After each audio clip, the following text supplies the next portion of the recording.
I am going to be working through this book for the rest of my life. This is my practice. It's a daily practice. And depending upon what's going on, I'm going to be in a different part of the book. So I wrote this as much for me as I did for anyone else. I think that's why it resonates for people.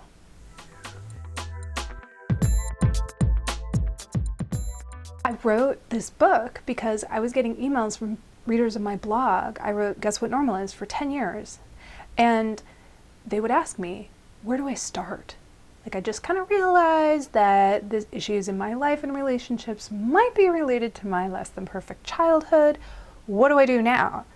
You know, so this book is the foundation in terms of self-esteem, learning how to observe your thoughts and become someone who investigates one's own mind and heart and soul and has the ability to be happy and to unearth and share that beautiful light within, that inner self that has been waiting very patiently all this time to come out.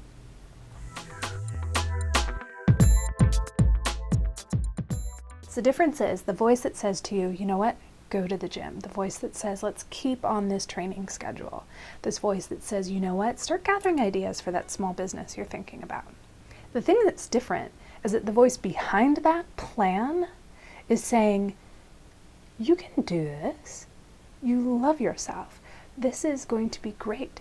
You're driven to this for wonderful reasons. Rather than a voice that says, you know, you need to do this to prove yourself. You need to do this because so-and-so down the road or at work is doing this better. So it's changing the voice so that the motivation is a kind and loving one, rather than a critical type of like military drill sergeant pushing you forward. That's the shift. And it's amazing, and it's huge, and it lasts a lifetime. Yeah, people think self-help and they're like, I don't know. You know, it's like, I should go to therapy. What? Therapist? And I'd call this self-serve before I'd call it self-help.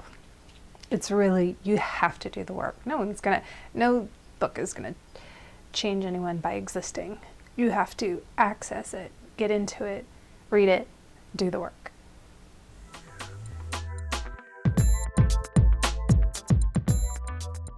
It's such a surprise that the Kind Self-Healing book is also a coloring book. Who would have thought? I wasn't expecting that. But people color in this book. They use colored pencils and they used fine tip markers. And it's because the illustrations by Marla Peterson, the book's illustrator, are so tender and whimsical, and they're right on.